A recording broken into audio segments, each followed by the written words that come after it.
So good evening, ladies and gentlemen, and a very warm welcome to our annual Fellows meeting and to the second Krzysztof Michalski Memorial Lecture.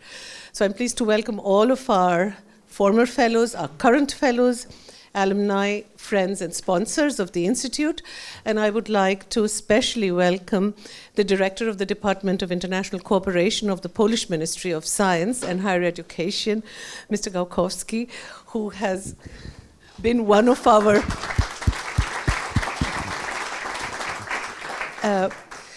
funders and has now turned into a fan of our lectures. So this is exactly the trajectory which we love.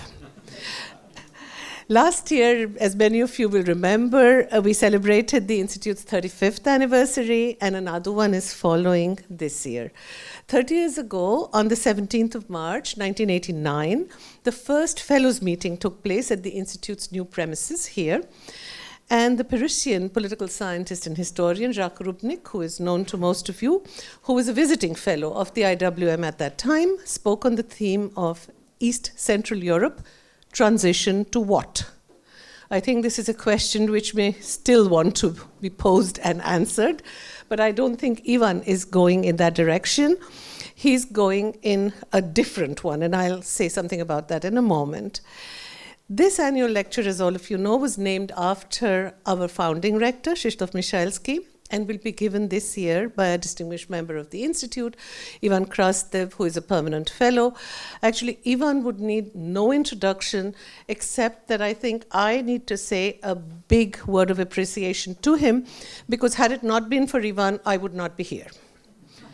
He was the one who gave me the idea to leave the tranquil shores of Lake Geneva and move to Vienna, and I think this has been a very, very happy move indeed. So a big thanks to you, Ivan, for making this suggestion at the right time.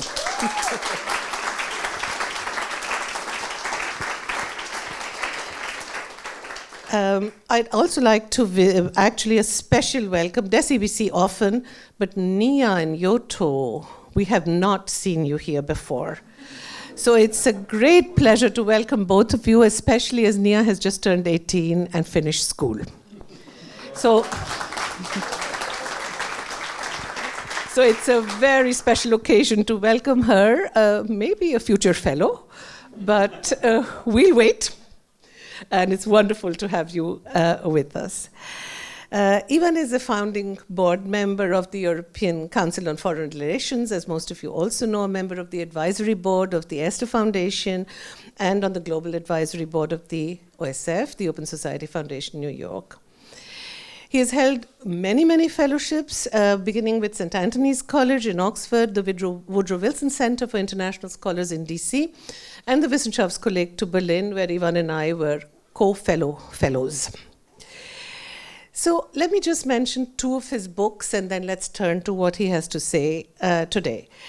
The new book, which I think will be the basis of the lecture today, The Light That Failed, A Reckoning, is about asking a very simple question, as Ivan's questions always are. The answers get very complicated.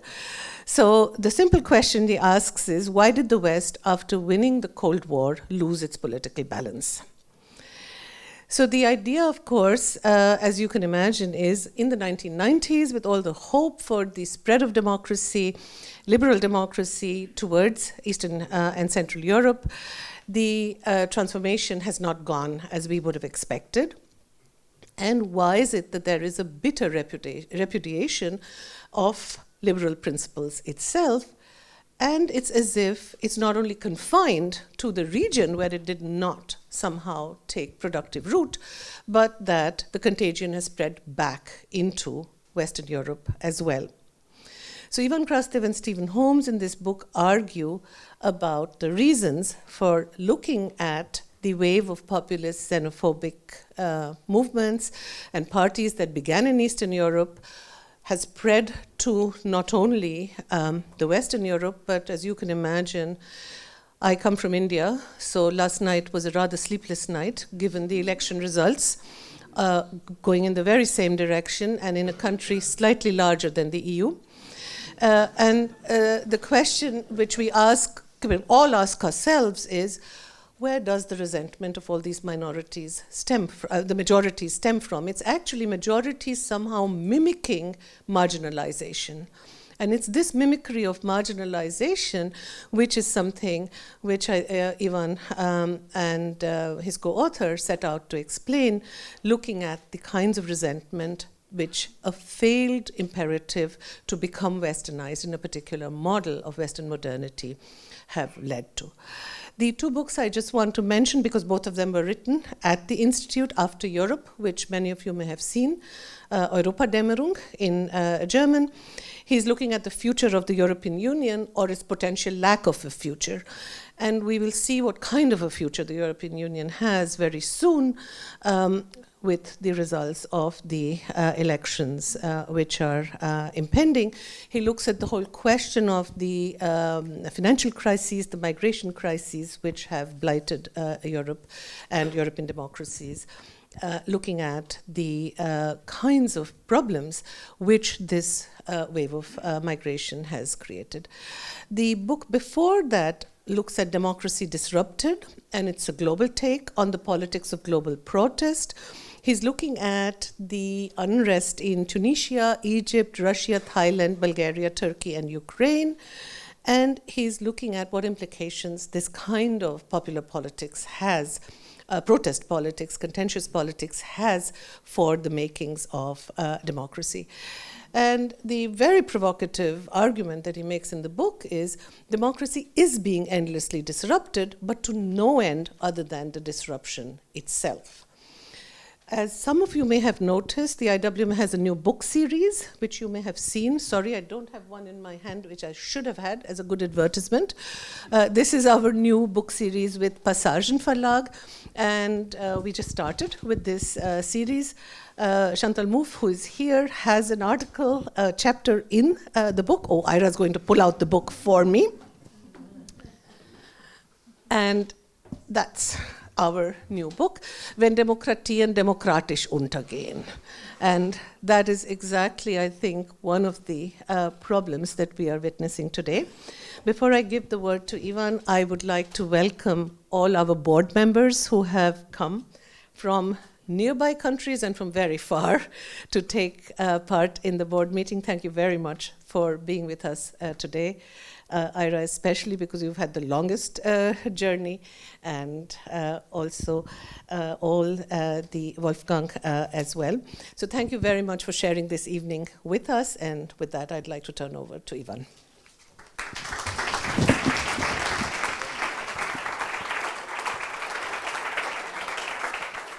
Thank you very much. By bringing Shalini, I already contributed enough to the center. So from this point of view, nothing bad. But I want to start with the fact that for me, this is also not a kind of unusual lecture for three reasons that I'll try to make it immediately for you. One is that I knew Krzysztof Michalski. I like him a lot. He's one of the reasons with Klaus Nell and I'm here in front of you. And basically, he changed our life in a big way. So when I was preparing this lecture, I was trying to imagine how he was going to react if he was in the audience. And Krzysztof was a philosopher, so he had a slightly ironic view of political scientists trying to explain what is going on. But on the other side, what I'm going to talk about is very much based on the problem of resentment and the sources of resentment. And he was an interpreter of Nietzsche. And Nietzsche knew something about resentment. So from this point of view, I do believe it's a very Michalski's topic. The second reason is, for the first time, I'll try to present in full the argument which we did with Stephen Holmes with this book, The Light That Failed. The book is going to be over in October in English with Penguin, and it's going to be November in German. So for me, the basic problem also was how to present. And you have two strategies. All of you have been presenting it, you know. You can make a summary, but the problem with the summary is that first, it's always going to be kind of slightly empty, but also you're going to have the feeling that you know what we're telling, and then you're never going to buy the book. And the other is to try to make a trailer, to give you an argument, but also to create an appetite, to give you a taste what it could be about. So I'll go for a trailer. I'm very grateful to many people here because stealing people's ideas is what these institutes are about. And also, there was the third reason is very kind of a funny coincidence, but 24th of May is the most important holiday in Bulgaria, because this is the cultural day of Bulgarian culture. This is the alphabet, Cyrillic alphabet. So even on this, everything works well. When I was basically listening that Jacques Krupnik was giving the first fellows meeting on transition to where, I'm going to tell you because we have been discussing what kind of a motto we can do on the book. We did something different, but one of the things that we have been discussing was a line from Bruce Springsteen. There was this kind of an American scholar who basically, and he has the following in my view, beautiful life. Is a dream alive if it did not come true, or is it something worse? And I'll start because what I'll try to, the question that I'm really interested in this lecture to discuss with you is how liberalism ended up the victim of its heralded success in 1989. And I'm saying this because in his memoirs, one of the Obama's closest advisor, Ben wrote, reports that in the day when Obama was leaving the White House, it was hours before Donald Trump entered the White House, he was asking his advisors, what if we were wrong? He didn't say, and he didn't ask what we did wrong. He didn't ask who did wrong. And it's not the Hillary's what happened. What if we were wrong, in my view, was also the question about what if we got wrong the nature of the post-Cold War period? What basically if we didn't get right? What was the meaning of these 3 decades that basically are between us and 1989? And I'm saying this because one of the paradoxes of 1989, now when you look back, is that after something that was very unexpectedly happened, the end of communism, the end of the Soviet Union, keep in mind that in 1990, the top panel of the Americans' top Soviet experts claimed that the chances of Soviet Union to collapse is minimal. So when something so unexpected happened, we decided that as a result of it, we know what is going to happen in the future. Why the fact that we didn't manage to get 1989 gave us confidence that we know what is going to happen is an interesting question. But on the other side, it's also, in my view, very important. Probably this is also for my generation, this was also true for Stephen Holmes, is 1989 was perceived as a very important dividing line. The idea was that 1989 divide past from the future in the way the Berlin Wall was dividing East from the West. And there were many reasons that people believe it. By the way, the changes of technology, internet, and so on. And you really have the feeling that something dramatically is changing. Democracy was globally spreading. People are starting to have a totally different political experience than before. And the feeling of having a historical change was not simply triumphalism. By the way, honestly speaking, triumphalism came at the late 1990s. Early 1990s was a period in which many in the West felt very uncertain. What is going to happen, how it's going to happen. I'm saying this because at the same time, if you look around, you're going to see that then, in 1989, there were 16 walls in the world. Now there's 65. In a certain way, every third country in the world has a type of a wall or a fence that have been built. The famous Yeats lines, things fall apart, the center cannot hold, have been quoted more often in 2016 compared with all previous 30 years together. The idea that something dramatically has changed was very much in the air. And of course, we can basically come with the events, and these events can explain a lot. We can talk about 9/11, we can talk about Bush's war in Iraq, we can talk about financial crisis, we can talk about Russia's annexation of Crimea, about refugee crisis, Brexit, Trump, China's rise and success economically, which didn't fit very much what people expect because they managed to economically success without changing the political system. But for me, the real question is, even if we do not believe, and I don't believe, that there is one single factor that explains the rise of illiberal majoritarianism. I'm not, because authoritarianism is a kind of a slightly, could be misleading in all these different places, Europe, Latin America, India. Nevertheless, that there is no one explanation, is it not a common story. And if there is a story, what this story could be about. When in 1989, Fukuyama wrote The End of History, and he was here on the invitation of Erste, and many of you basically have been following the discussion with him. But the interesting story is people are now very kind of sarcastic about The End of History, but the truth is that he has captured something that was in the air. Because the end of history did not mean that nothing is going to happen, and he was not naive to believe that all countries are going to become democracies. This is not what Fukuyama was about. Fukuyama was coming from the modernization theory very much. He was a Lipset student, and he basically made the following claim. With the end of communism, there is not a universal ideology. There is not a universal model that is going to compete with democratic capitalism. And this is our major argument with Holmes, the end of history is the age of imitation. When history has ended, people around the world, the only options that they have is to imitate Western models. Some are going to imitate better than others. Some are going basically to imitate and fail. But the end of history was the fact that there is only one model worth imitating. And this was Western democratic model. All others kind of have been defeated by history. And it is not by accident that Fukuyama worked not simply on the West. Fukuyama was also, in a strange way, fits very well with the post-communist societies, because his Hegelianism very easily also fit to the Marxist idea that history has an end. There is a destination. So for many people in the ex-communist countries, including the old communist elite, it was much easier to believe that the end station is capitalism than to believe that there is no end station. So from this point of view, this type of a political and economic determinism was very kind of welcomed. I'm saying this because the age of imitation is critical for us. Because if during the Cold War the world was divided between democratic West and communist East, suddenly, after 1989, the major division in the world was between imitated and imitators.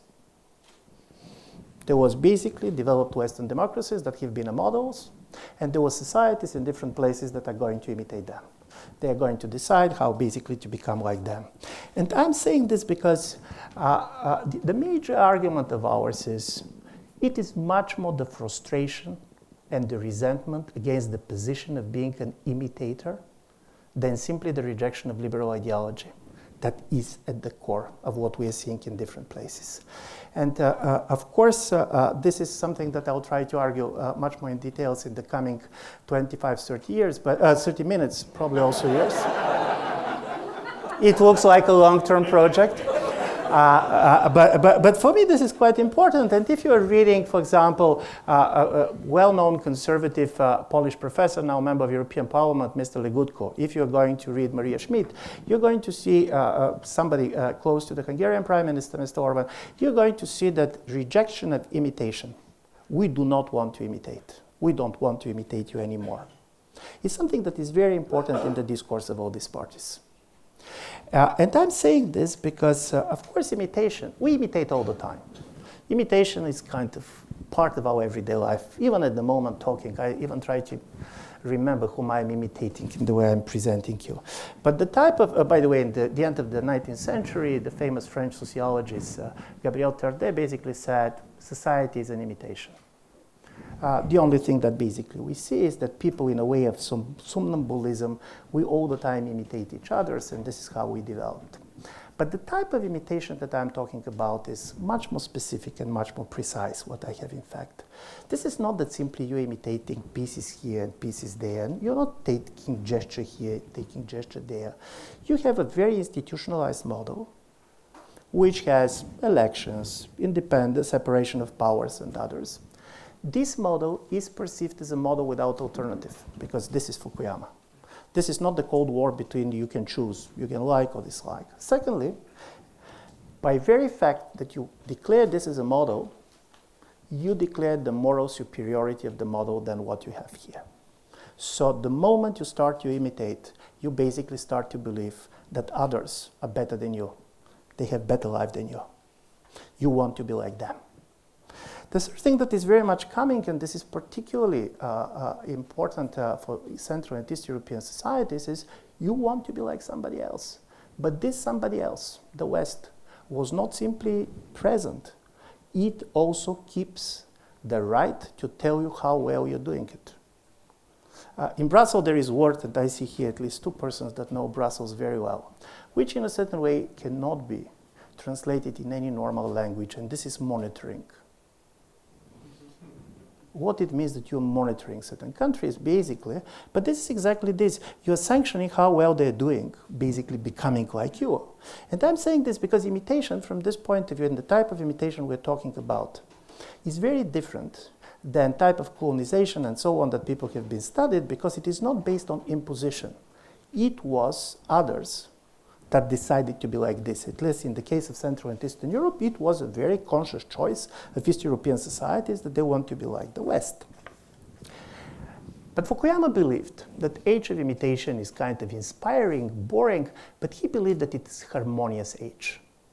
He believes that in a certain way, West living surrounded by its replicas is going to be a place where basically is going to be non-conflictual, basically. And the best example of this is the democratic peace theory. Democracies don't fight each other. If there are democracies all over, basically we're going to forget what is the war. In our work, very late to be honest, in our work with Holmes, we discovered a French philosopher who I'm sure that you have discovered much earlier, and it appeared that the biographer of this French philosopher have been here, working in the Institute years ago. And it was René Girard. René Girard basically was extremely talented and slightly kind of idiosyncratic figure who was totally mesmerized by mimesis and imitation as explanation for everything that is happening in the world.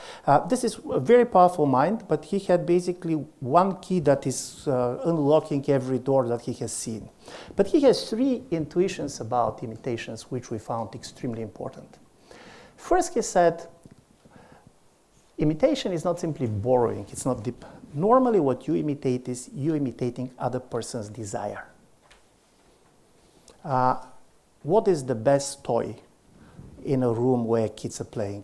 The toy which other kids are keeping in their hands. You want what others want.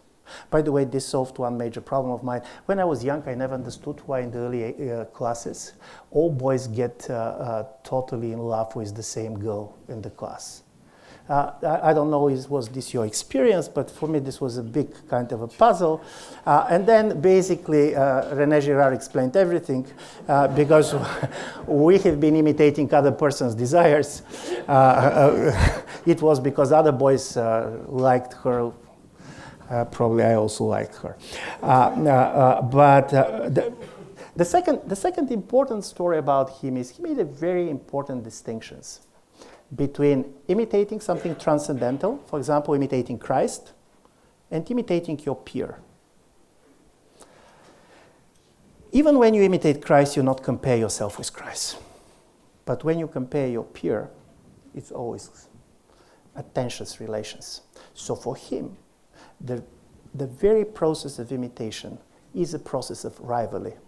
The thing that you basically desire is also the obstacle for you.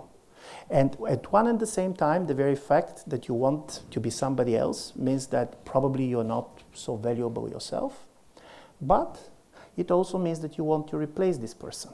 So unlike Fukuyama, for René Girard, the Age of Imitation basically have in itself not simply rivalry, but a period of a total escalation. In a certain way, for his writing, imitation is going to apocalypse. With Stephen, we're slightly more kind of a non-apocalyptic minded, so we're not so far. But for him, it was very important that the moment you start to imitate somebody else, it creates such a dynamics of rivalry. You don't remember anymore why you're doing this. It is interesting that Girard was particularly popular with the nuclear strategies during the Cold War. The Rand Corporation people were absolutely fascinated with this, basically how it worked. I'm saying this because there is also one important problem with imitation that we're talking about, is that at the moment when Fukuyama was right, the imitation imperative was there, and all societies out of the West started to imitate the political and market institutions of the West. This was also culturally the moment in which the message was be original, be unique. So how at the same time to be a copy? This was the political imperative, and at the same time to be very original and to be unique, which was the cultural imperative, go together. So I'm saying this because in a certain way the book I'm trailing in front of you basically tells the different story of reactions and resentment to imitations that we are discovering. One is the Central European stories. And this is basically imitation as conversions. As I said, Central and East Europeans genuinely wanted to be like the West, and I'm going to talk slightly more about this. Then is the Russian story of imitation. In a certain way, in the beginning, the Russians were much more simulating, and this is not a cynical kind of a strategy, but simply the Russian state was not there. So basically, you imitate because it was a survival strategy, because this was the only way to find a place and to basically protect yourself in the world, which you don't understand. But the most interesting question is not simply why the imitators felt resentful, but why with the elections of Donald Trump, suddenly the imitated, the United States decided that the world that imitates them is not good for them. So let's give you very shortly these three stories, and I do believe that Central European story, of course, is the one probably many of you go better.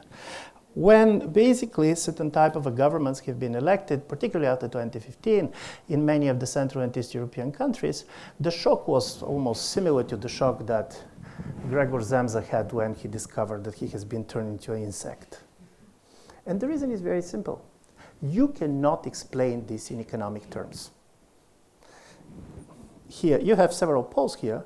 I was talking to Adam Przeworski, a famous figure in the democratic theory, poll by origin, and on the question, how do you going to explain basically the major illiberal turn in Poland, he said, theoretically should not have happened. And I'm going to give you a very important example.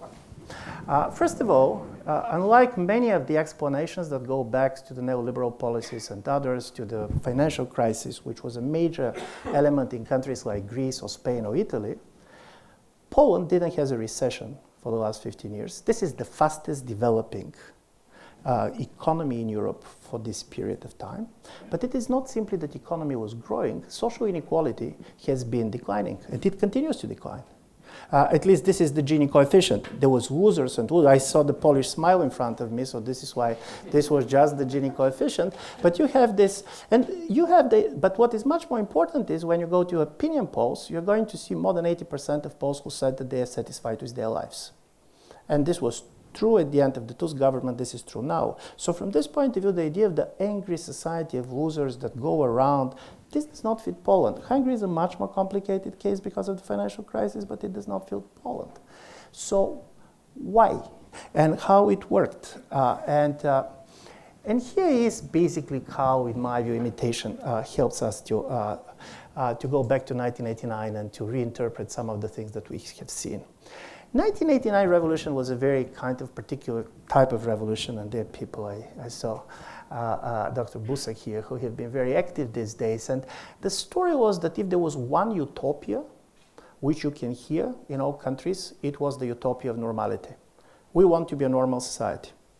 Normality means West. We are not going to experiment. Experiment was a dirty word. What has happened also is that suddenly the future, from being ahead of time, was kind of transposed to be next to us in space. The future of Poland was Germany or France, and you can say, but you know basically how the future looks like. This type of normality was also very much intellectually clear. It was then that François Furet said that there was not a single new idea that came out of 1989. And the idea of normality was something that was endorsed by the actors. It was not something that was imposed on them. So Adam Michnik basically said, what was the slogan of 1989? It was liberty, equality, and normality. There is two problems with normality that I can start with. The first is that if you go in the dictionaries, there are two different meanings of normality. Normality is a norm, something that is norm. But normality is also something that is widespread, that most of the people are doing this. In these two different meanings, to be corrupt in Bulgaria on one side is not normal, because this basically is not the norm. But on the other, it is normal, because most of the people are doing this. So as a result of it, you are very much in a schizophrenic situation. You are living in this type of a schizophrenic normality in which basically the most widespread is not the thing that basically you believe it is. And the reaction to this is very interesting. One of the reactions is that you start to normalize the West. And the idea is they are also corrupt, but simply they're hiding it better. They are not different like us. The other is you have an elite that got very schizophrenic, which means that they're corrupt at home in order to survive, but they're very anti-corruption when they go abroad and basically should give speeches, because this is the way to be integrated in the societies. And this is a huge issue. And I find it very important because this kind of imitation and the idea that the future is in space also explains the fact why emigration became such an important factor for Central and Eastern Europe. In 1981, during the martial law, when basically there was thousands of Poles being in the camps and arrested, at some point the Polish communist government offered some of the most active people of Solidarity to leave the country. And there was a famous article that Dan Michnik wrote from prison, and it was why we should not emigrate. And the idea was to emigrate, it means to capitulate, to basically betray. The interesting story that after 1989, this imperative was not there anymore. Paradoxically, after every revolution, people leave the country, but normally this is the defeated party. It was the white French, the white Russians. 1989 was the liberal revolution in which the first to leave were the liberals. And for very good reasons. Every revolutionary wants to live in the future. And the future was next door. So you have this kind of not simply emigration as a movement of people, but you have kind of a sanctioned in the way that is very difficult for this society to mobilize their own people to stay. And I'm not talking about legal stories, and it's not about simply freedom of movement. I'm saying this because one of the major things, and some of you have been hearing me saying this, but I want to repeat this argument because it's important for me. One of the most underanalyzed things that happened in the last 30 years in Central and Eastern Europe was the impact of the mass immigration of East European societies combined with the aging population and very low birth rates that created a very important demographic. It has three important dimensions. One is simply economic. First of all, now in most of the Central and East European countries, you have a labor shortages, and there are people here that know it much more than me. This was also a major transfer of money. The Italian journalist Federico Fabini basically calculated that around 100 billion euro have been moved from the East to Germany in the last 10 years, because this is the money invested in the education of the people that emigrated. The second thing that happened was political. When all these people are leaving, this changing electoral body dramatically. When people said, why the liberal voters in Central and Eastern Europe? Here in Vienna, we're here. And this is a very important kind of a dynamics. And the third is psychological. Even when you're doing well, are you particularly satisfied if you believe that most of your friends and colleagues plan to leave the country? I'm saying this because this type of impact of emigration explains, and this is also something that for East Europeans it is very difficult to talk about, because at one and the same time opening of the borders for us to travel is the best that every Central and East European society claims when it's asked what is the most beautiful thing that happened to you after 1989. But at the same time, at the moment, in the last survey that ECFR did, the majority, 51% of the Poles and 51% of the Hungarians said that they're ready to support the decision of their government to limit the possibility for their own citizens to work abroad for a longer period of time. So the best and the worst is the same. I'm saying this because the third problem with imitation of Central Europe, which I said is a very kind of a genuine imitation, you want to transform it, is that also suddenly you're imitating a model that is changing all the time. What the conservative Polish or Hungarian voters like about the West in 1989? They like it that it is a very kind of a traditional God-loving societies. And then suddenly, 30 years later, imitating the West for them means to imitate something which is totally different. The idea that you have been betrayed, you have all this kind of gay marriages and so on that they reject. Gay marriage is a great story because what you probably don't know, and thanks to a common friend who is Shalini that we have, I learned is in 1994, a very kind of creative guy in the American Air Force was experimenting something which was called a gay bomb.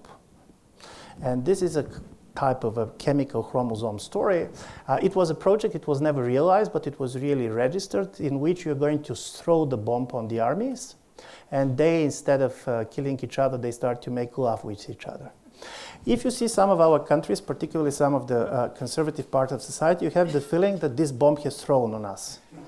The idea that basically it's destroyed its demographic, but this is something very, very important. And for me, the idea is that the East wanted to imitate the Cold War West in the very moment when the Cold War West stopped to exist, because the Cold War was not there, is something that explains quite a lot some of the sources of the resentment. And the last on Central and European stories, it's not simply that you should imitate the West, but for Central and East Europeans, imitating the West mostly means Germany, because Germany was the best imitator anyway, because they be imitating the United States after the end of the World War II. So imitating Germany was the real thing. But among many things that it does not make very easy for East Europeans to imitate Germany was that Germany has a very special history, particularly when it comes to its history with nationalism. And in 1945, nationalism was the defeated party in Germany. In 1989, nationalists were not the defeated party in Central and Eastern Europe. If you go to the coalitions that overthrow communism, you're going to see a lot of coalition between liberals and nationalists. And for example, Solidarity is one of the examples of political coalition with a very strong nationalistic wing. So because of the Yugoslav wars for 10, 12 years, the nationalistic politicians didn't have a language, because most of them have been anti-communist. They didn't want to be associated with Milosevic, and basically nationalism perceived as a post-communist and ex-communist phenomena. But they have been there. If you go basically on the opinion polls now, when you're rereading them, some of the voters that we said where they have come from, the problem is how we have not seen them all these years. They have been present in one way or the other. I'm saying this because I'm going to move to Russia, and as I said you, in Russia the story is very different. I'm not going to be interested in the first period of imitation, in which we have a special kind of study of how the rigged elections works and what was the meaning of the rigged elections. But there is something much more interesting happening with Russia, and particularly in the last, particularly after the Moscow protest in 2011, 2012. And this is when imitating the West, perceived as mirroring the West, and particularly mirroring the Western foreign policy, for the Russian government became an instrument for underlining the West. And from this point of view, there is a beautiful story from Dostoevsky that nicely, in my view, depicts the relations between Russia and the West after the end of the Cold War, and particularly in the last decade. The story is called The Eternal Husband. And probably most of you know, I'm going to tell it very shortly, but this is the story of a man who was married for a wife who used to have a lot of lovers. And then she died. And he became obsessed, this widower, to go and to visit and find her former lovers and talk to them, and basically, and he's particularly fascinated by one of them. For him, this is kind of the great seducer. He starts to go around him, he starts imitate him, he starts basically try to be him. The whole story is narrated from this person. So at some point, he decided to have a next wife, and he invites this ex-lover of his wife to the dinner, and he even kind of encourages him to flirt with her. The message was quite strong, because first he was trying to show him that he has learned the skills. So he himself has become a seducer. But secondly, that second time, this is not going to happen. You cannot get my wife my next wife anymore. I'm saying this because one of the things that I do believe we're getting wrongly about Russia is we never asked the question why it was so difficult for Russia after the end of 1989 to see the end of communism as its own victory, which was the case of most of the East European countries. And I do believe that there are quite good reasons for this. The fact that the collapse of Soviet Union was peaceful and unexpected is something that we are basically saying in a very positive way. But for the Russians, basically the collapse of the Soviet Union was mysterious. Listen, this was a nuclear power which was not defeated in a war. Nothing out, just a farcical coup happened in 1991. So the idea of a betrayal, that something that you cannot understand happened and people were not prepared for this, was very important, and I do believe this very much shaped the conspiratorial thinking, which was not simply tradition for the Russian elites, but also for the society as a whole. Secondly, while in our eyes, 1990s are very much connected to the freedom of press and elections and kind of a new democratic institutions, you should go to the economic data and you're going to see that basically Russia lost 1/3 of its GDP. The life expectancies went from 70 to 64 years. So basically, if you read these statistics and you don't know the country, you're going to believe that you're seeing a post-war situation. It is a country after a war, and by the way, a war that it has lost. And certainly what was, in my view, very important is that it's not simply that there was not economic success, but Russia lost its empire. This is something that didn't happen in 1917 after the Bolshevik came to power. They basically managed to preserve the empire, nevertheless that they changed the system. So from this point of view, for the Russians, it was, on one level, difficult to feel victors. Even I don't see nostalgia for communism, but there was a nostalgia for Soviet Union. For us, it was one and the same. For them, it was not. But secondly, the very fact that for 10 years they should pretend that the end of the Soviet Union was their victory, this was perceived as humiliation and envy. So when Putin came and said this was the biggest geopolitical tragedy of the 20th century, they felt liberated. The idea of the revenge, yes, we had been defeated, and as a result of it, now we can tell you that history can turn, was critically important. So after 2012, the major story of the Russian foreign policy was that we are going to mirror the West. So we're going to do to you what we believe you're doing to us, and by this we're going to show to you who you really are. If you're going to read carefully the speech with which President Putin justifies the annexation of Crimea, you're going to be surprised that sentences were taken from the declarations of NATO for the recognition of Kosovo. The language on which the justification of annexation of Crimea, it was the Wilsonian language. The rights of the minorities and so on, and human rights and so on. So the idea was that you should create a parody. So this is how you can challenge a system without offering any alternative. Just basically trying to make people, what they said, the age of imitation is the age of hypocrisy. You're talking values, but you basically have only your geopolitical interests. This also explains one of the things that was very much discussed in the international relations and foreign policy circles was the nature of Putin's lying after the annexation of Crimea. You know that after annexation of Crimea, for 3-4 days, Russian government and president personally said that there was no Russian special forces in Crimea. Listen, people lying in politics, it happens, but normally you lie something that you can deny. It's very difficult to be proved. The fact that there were Russian special forces in Crimea was proved in 45 minutes. It was the names of the people, it was the faces. So why you lying about something that cannot be denied? And there's 3 things which in my view is quite important.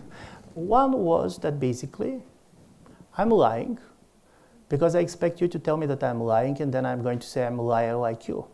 Do you remember the nuclear weapons in Iraq? The second is I'm lying because the lying is not simply not telling the truth, lying is provocation. I'm provoking you to show you that you're calling me a liar, but you can do nothing. And thirdly, what is extremely important is that I'm lying because basically I don't believe that in the world of politics, This is kind of effects that are running politics. I'm saying this because this type of a mirroring is critically important because it explains also the reason why suddenly Russia started to again be perceived as such a big threat in the Western and particularly the American discourse. For example, go even on the meddling in the American elections. Now there is a lot of studies being done. We know the Trump interpretation, we know the Democratic interpretations. It has started in 2012, according to FBI, immediately after the Moscow protests.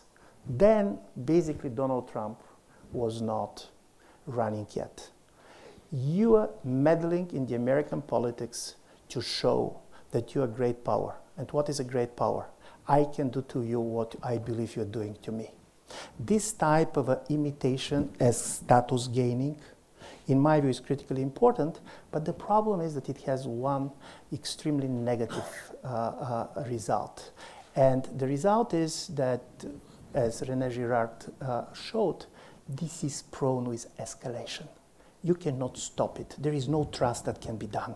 For example, when you talk to the senior Russian officials and you're saying to them, and Americans failed in Iraq, they're going to say, no, they didn't fail. This is what they wanted. They wanted to destabilize the Middle East. The idea is that in this type of a mirroring politics, nothing is accidental. Nothing is a failure. The trust is not possible. You start to escalate each other. And Russia became suddenly so threatening for the West, not because like the Soviet Union, it's going to come and win the war. It's not the story, but suddenly the Western society started to fear that they start to resemble Russia. And this is a huge story in which you look around and said, could it be that we are not so different as we believed? And I do believe from this point of view, imitation, understand is mirroring is critically important.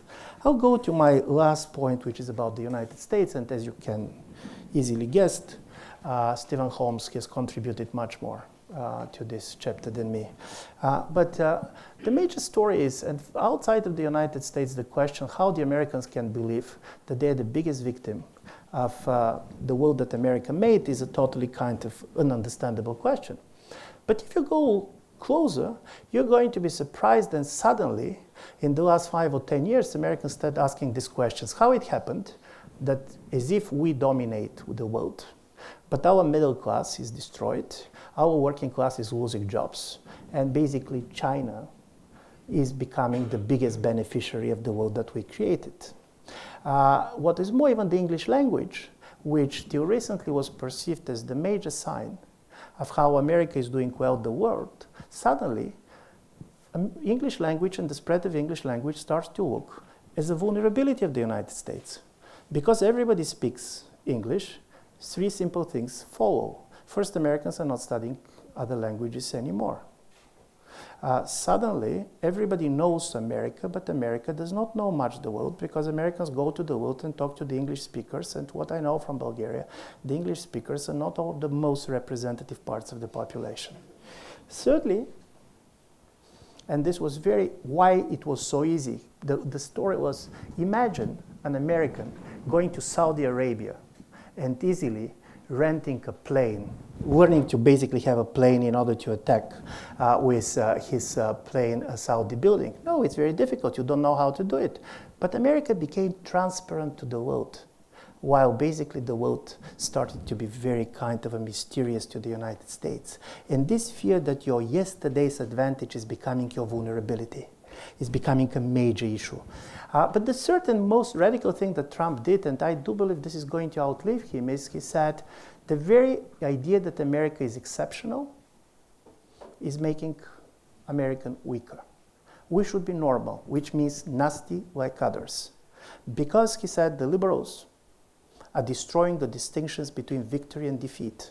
And this is the most important distinction in politics. We are not victorious anymore. You know, basically this is coming back and back and back. I'm saying this because paradoxically, unlike in the world of politics, in the world of business, imitator quite often is the worst competitor because he's stealing your competitive advantages and he basically goes after you. And this understanding of a zero-sum world in which your imitators, your worst competitors, is in my view something which is very important for the way this administration, but obviously also some people who voted for it, start to understand the world. So let's finish. In the book we have a last chapter on China. It is a very short chapter. We are not very knowledgeable, but for our argument there is something very important about China. China is the only important country in the Age of Imitation that make a principle to show that they never imitate. They only borrow. They smuggled the Communist Party at the end of history. They pretended all the time that they're building a communist society. For them, the fact that they do not want to be like the West, while at the same time taking Western technologies, taking Western institutions when it works for them, the fact that we're not getting other person's model is critically important. And what is even more, unlike the Americans, unlike the Europeans, Chinese do not believe that the world that is going to replicate them is a world which is good for them. They start to believe that basically if everybody is going to adopt the mercantilist policies that they have, is going to be the world which is kind of a problematic for China. So this is basically where our story ends. And this is and I'm going to end on this, this is a story which tries to give a different angle through the imitation of how we can look at these different resentments that come. And I do believe that there is something in it. And from this point of view, the Age of Imitations argument allows us to see the rise of many of these illiberal movements much more as a psychological reactions to the position of being imitator than to rejections which is in content of a certain type of a liberal policy or liberal ideas. And this is very much related to this exceptional nature of the post-Cold War period, which is started with the Berlin Wall and basically ended somewhere in 2015, 2016. So I don't know how convincing this argument was for you, but at least one thing we'll know. The problem is that, of course, people would continue to imitate each other, and countries will go to imitate each other. But there is one major difference, by the way, from Modi imitating Trump than basically the Poles or Czechs or Bulgarians imitating Western models in the 1990s. What Modi likes in Trump is certain things, certain technologies of power, but he likes imitating Trump because Trump allows him to be who he is. Whilst the problem with the imitation of the Central and East European societies was that you try to imitate to be somebody else, somebody who you are not at this moment. So people are going to imitate itself, but the end of imitation is going to be over. At least this is what we are claiming in this book. The trailer is over. Thank you very much.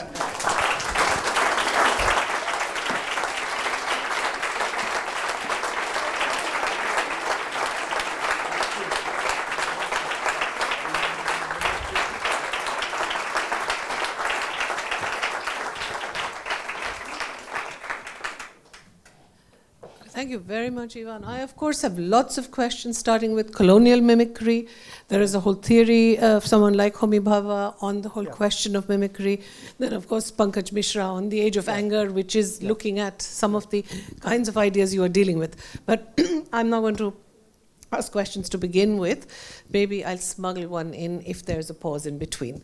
So let me open the floor out here to discussions. Thank you. So you mentioned Fukuyama, and I agree. You know, he formulated something very important. But there was the competition, which was very serious at the time, Sam Huntington. Was he proven right now with the clash of civilization? So let's start. There was three.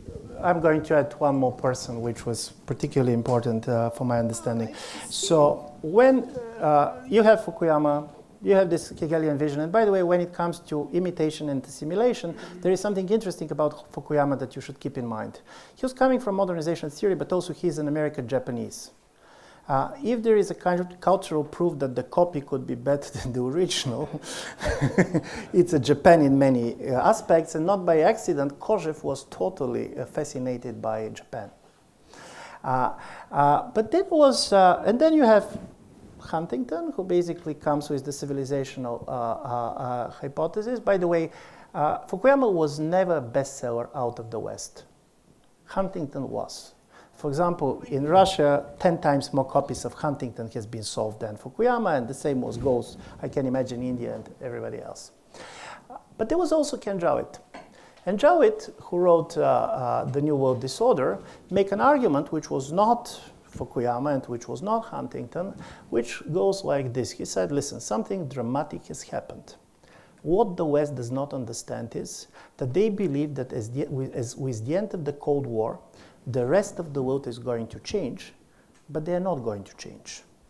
But he said, this type of a change is going to have a Teutonic dimensions. First, the rest of the world is going to change, and then the change is going to come to the West. But secondly, he said, Fukuyama is right, that probably there are not going to be universal ideologies that are going to compete with the liberal democracy, but they are going to be movements of rage.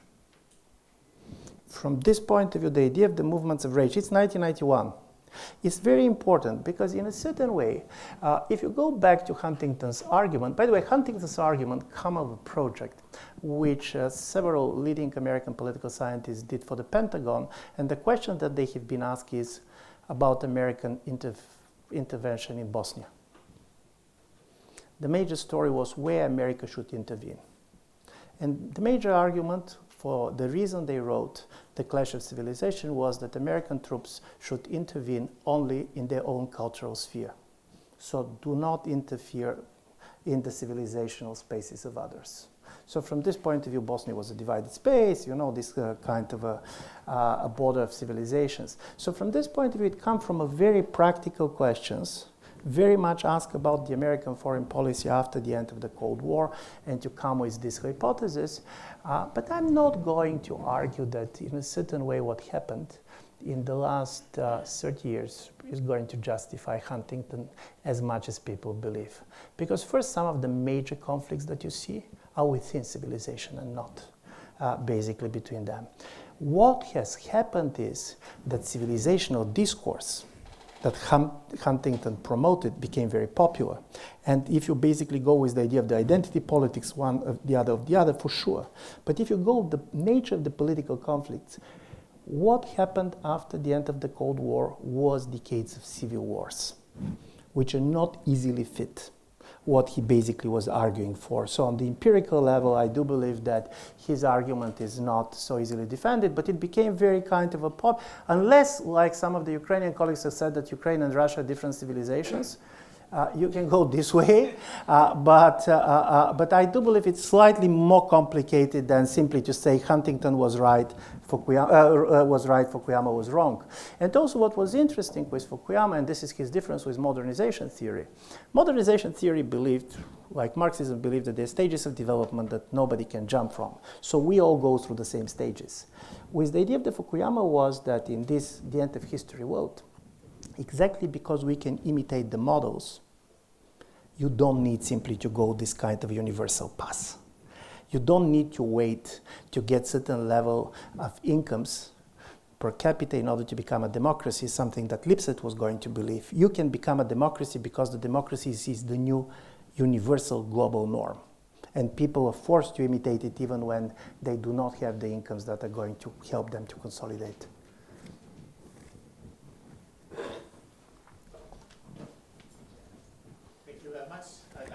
I'm going to buy the book. Should I wait for the movie? Yeah. But I was thinking, aren't there also some happy imitation story? You mentioned Japan, for instance. Germany is another one. South Korea. So have you reflected on why these kind of syndromes that you describe very convincingly didn't happen there? No, but to be absolutely honest, when I said the Age of Imitation does not mean that basically everything has failed. And even in the case of Central and Eastern Europe, I don't believe that Central and Eastern Europe is basically failure and back where it was. And of course, but what is different is then it is a very concrete cases in which imitation is very specific. And in the case of both Japan and Germany, this is defeated country, defeated in the wars. There the idea of the imposition paradoxically was much higher than the case of Central and Eastern Europe, where it was much more our decision and it was by invitation. If you're going to see basically what the Americans have been governing Germany in the 1940s and 50s, this has nothing to do with what was happening in Central and Eastern Europe. This is not occupied countries. So from this point of view, paradoxically, the fact that you have the countries and basically parts of the population, because this resentment is not on the level of the society as a whole, the resentment comes from the fact that something that you yourself has been looking for turn out to be hurting you in the way you understand it. And of course the fact that financial crisis and the fact that probably you're imitating the wrong model also is quite important. So what is happening in the West is not unimportant to how people who are imitating the West react. From this point of view, for example, Mishra's argument, which I do believe is extremely sophisticated, he makes a slightly different argument, very strong. I don't know this part of the world, so from this, he basically said, forget about the West. The West is not back to 1930s. Look at the rest of the world. The rest of the world is 1930s. But he states very much in the modernization idea that you should go in the same period. Our idea is that resentments are different, but they're resenting the world which was unified by the idea that there is one model that universally should be imitated, and there was this relations between imitated and imitators that was constitutive and which was understood. For example, this was the reason why people accepted the way of European Union telling these countries you should adopt legislation doing this and this, and then suddenly after this was adopted, basically reacted to something that basically was our decisions. So this dynamics, part of the weakness of our argument is that it much more goes this in terms of political psychology than structural changes.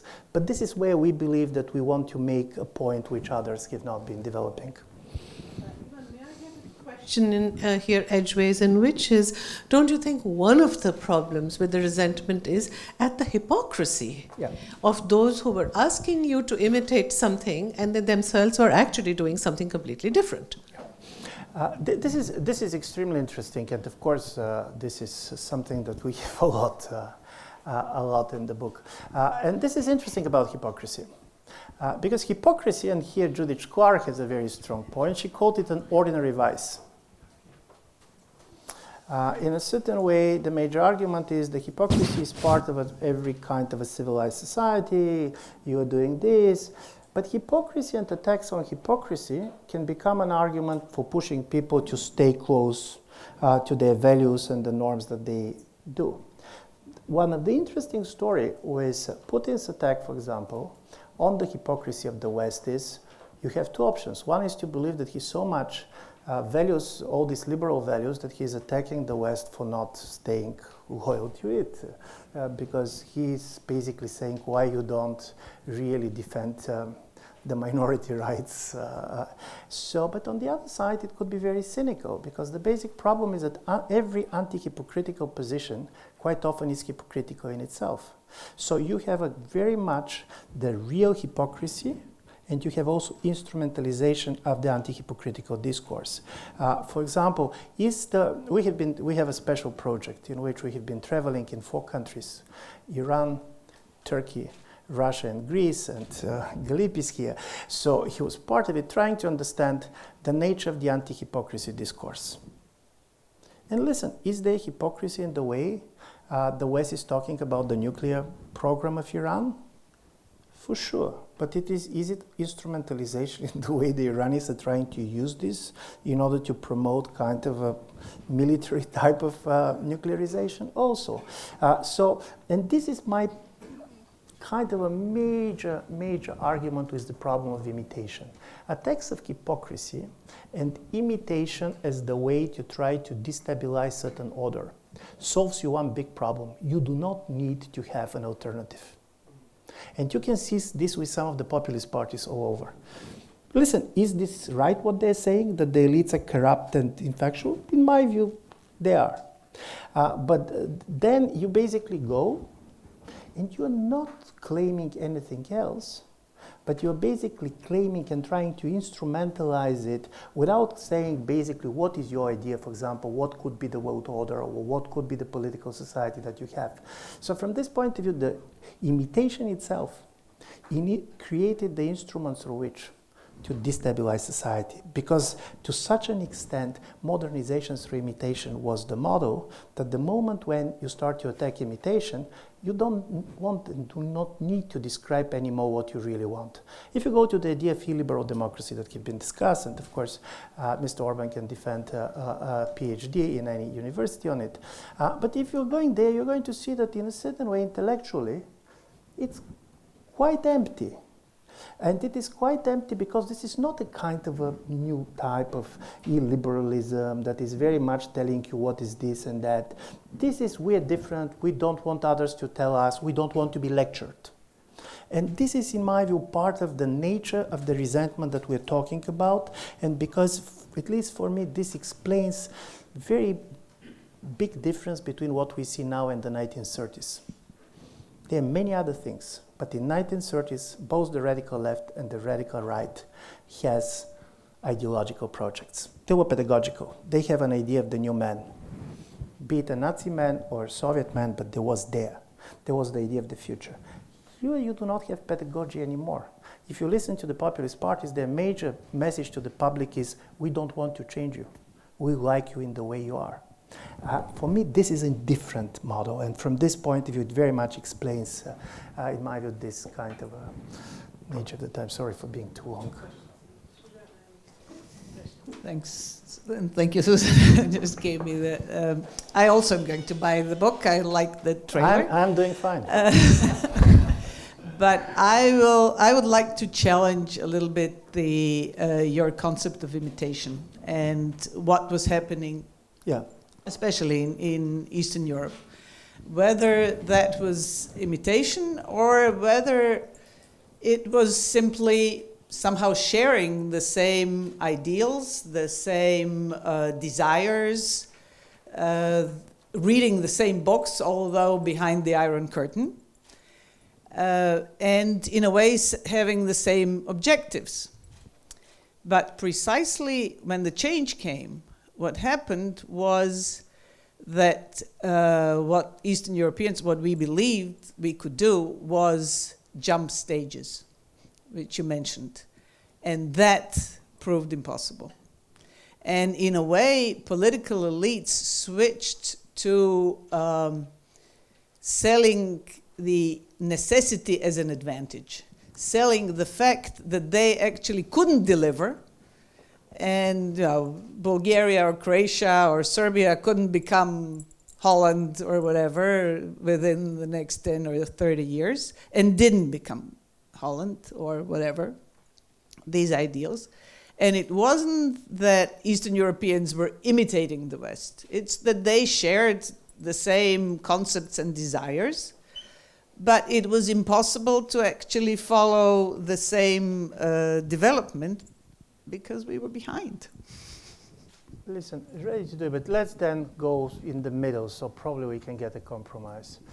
There is this famous saying that people emigrate, countries do not. But if you look at particularly the European integration of Central and East European countries, this was a collective migration of states. In the way basically the individuals go and start to basically join the West, type of behaviors of institutions, the same happened with the countries in the European Union. You go, you start basically to share behavior, institution, things.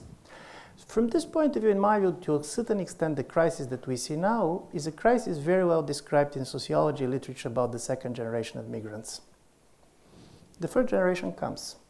The very fact that basically you're adopting this desired by, for me it's very important that it is a desired objectives. It's not that the West comes and tells you are going to do this and this. I want it because I want to be like you.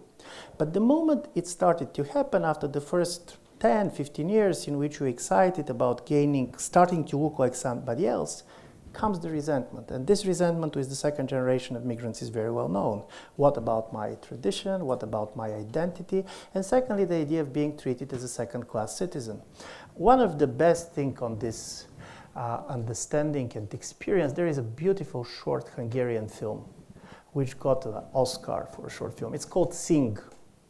And the film is the following. The story is about a girl, this 1990s Budapest, that went to a new school, and she was attracted to this school because they have an incredibly famous choir.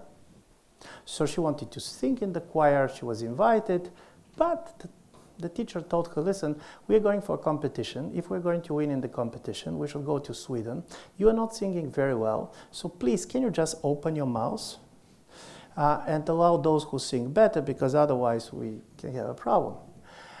So she agreed, but her friend discovered this, and she became kind of extremely outraged, and then they understood that there is many other kids that are just opening their mouths, because only the best should think. So the film ends with when the teacher goes on the competition, the whole choir, out of solidarity, just open their mouths, and they start singing only in the moment when basically the teacher left. If you're going, basically, if I was Mr. Orban, I was going to adopt this film as the major kind of a story, because this is basically the story. East Europeans are treated as second-class citizens. We're allowed to stay, open your mouths, but don't voice, because your voice is not good enough. And then your idea that you want basically to go and to speak, particularly when all the time is telling you that democracy is the most important and everybody has the right of voice. So from this point of view, this is what I do believe. It's not simply that we didn't manage to become like them, but suddenly we decided that probably them are not what we believe they are, and probably we were better, and we want to be like we were 1,000 years ago, which is a quote.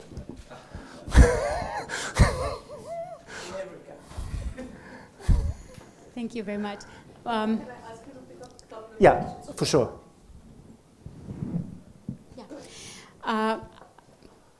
You speak so clearly about what we wanted in 1990, but actually there's a big question whether we really, I mean, our societies in Eastern Europe wanted to be in democratic, liberal democracy. I mean, many believe the change was about capitalism. Some others say it was democracy. Some say both, and many believe it was basically people wanted to stay in socialism, but just live better. So there is not such an easy. There was not an easy target in this imitation process, so it's not surprising that we were so confused, and we are still so confused. So what I would like to ask you is about success. So if imitators are following the successful, then what does this exactly mean today? There is a Hungarian-born Albert Barabási, who is a network theorist and innovator, and he says that success is very subjective, and very many successful people can basically paralyze their opponents just being so successful. So it's very much about branding and behaving like the successful. I can really see this in Orban in Hungary today, that he is paralyzing his opposition even abroad. So this weekend we'll have the European elections. And this will be probably a very confusing result, not a very single easy understanding of the result, and many people will claim success. So I think success is very relative. So what do you think is a success in politics in these days? I had a feeling that you actually made a trailer of several books, not just one. And you were excessively modest just to explain the last 30 years, but because why did you apply this theory of resentful imitation back to the Meiji reform in Japan in the 19th century, if not to expansion of Christianity and Islam? I think it may work. But if it's right, why there is much more resentment in the last, let's say, 15 years than after the Meiji reforms or expansion of Christianity in the early Middle Ages?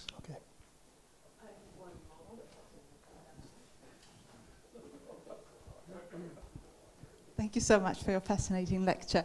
I was wondering whether you would find it useful, or you're already doing it in your book, to historicize the notion of liberalism, because I think it was Koselleck who said that liberalism always occurred as a cocktail that is always in combination with something else, never in its neat form.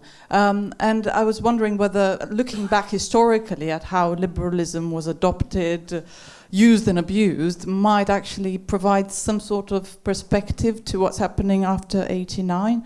I'm just thinking that actually it wasn't just after '89 that the problem with adopting liberalism occurred. I mean, if we look historically back to the 19th century, you can see that liberalism could easily be mixed up with great illiberal practices. Thank you.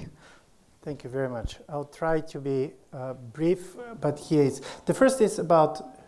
You're right. Different people in 1990s has a totally different idea of what they wanted and what capitalism was. But in a certain way, the West was a package. And this is, again, like with a migrant. You go to your country. There are certain things that you like or dislike. But you don't believe that you're going basically to change it easily. And my idea is that nevertheless, that never there was a consensus, particularly in the country that we know what people want. In February 1990, 70% of the Bulgarians in the first independent opinion poll said that they're ready to sacrifice their life for socialism. 6 months later, 43% asked for the banning of the Communist Party. Of course, the idea of socialism was one thing. What was the reality was a different thing. So I understand this, but for me the most important is this is a package. It exists. For example, communism didn't exist. So from this, in a strange way, basically you cannot be very much disappointed because nobody has been there, you don't know how it is, you can imagine as much as you want. And this comes the problem of success, but let's go with the modesty. Listen, we're modest because we don't know much even for what we have, in order what we don't have. But there is one major difference with the models that you're talking about. For the first time, model to be imitated is universal. The Western model, of course, was very important also, and of course, Japan in the end of the 19th century went there, but there was not an imitation imperative in the way you have after the end of the Cold War. The end of the Cold War was a titanic clash between two universal ideologies. It was about two kind of sons of the Enlightenment, and the problem was who is the legitimate, who was the illegitimate. This type of a universal model to be imitated never existed in the same way, in my view, before, and this makes this period much more intensive and much more different. And this is also something to do with liberalism. As you know, Stephen Holmes has a book on anatomy of anti-liberalism, so at least one of us knows something about the historical part. But for us was very much, to tell you, with these books it's very strange because we wanted to make an argument, and we wanted basically much more like in a jazz composition to improvise how this argument is going to explain things that we do believe are not very well explained, because if you go on Central and Eastern Europe you have two major competing theories. One is backsliding. By the way, religious term, which means that Central and East European countries, they tried, but because of a cultural and other reasons, they didn't succeed, and they went back to their pagan bad habits. On the other side is the backlash theory, and some people are going to say it's a backlash against the neoliberal policies, the other are going to say that it's a backlash against the liberal values. But in a certain way, when you're saying this, you're putting too much content in the illiberals. While I have the feeling that illiberalism, at least the studies that we did, and this is true for Hungary, I do believe for other places, it's much more the reaction to certain things, it's much more negative position than a very kind of a strong positive proposition. Because it's a kind of a strange type of traditionalism. Let's give you a Russian example. People like to talk about President Putin as being a very conservative leader. Strange type of conservatism, because Russian society, for example, go on sexual norms. Russian society is everything but conservative. If you go on the level of divorces, if you go on the level of abortions, if you go on the level of this and that, this is not the beltway. This is not basically American South. So from this point of view, paradoxically, you have a language which sounds as a tradition, but it's much more of a cover. And this is why we're slightly arguing with people who are seeing this type of regime as sickly ideological, for example, like the communist regime or the 1930s right wing. I don't believe this is the case. I don't see this type of consistency, this type of ideological substance in this type of regimes. In a certain way, they're very much postmodern. Nevertheless, that basically they're fighting postmodernism all the time. May I close on just one remark and then invite all of you to come downstairs with us to have dinner. So it's not just wine and cheese that some of you know, there's proper dinner tonight. So we'll be down in a minute. I was just going to give you one post-colonial take on the story of imitation. And this is, Dipesh Chakravarti has a very interesting phrase where he says, the problem about the resentment is that it's always being cast in the role of a permanent understudy on the stage of history. That you are always going to study the part, but you are never going to make it to the stage. Because you know that that is where you will be cheated out of the part.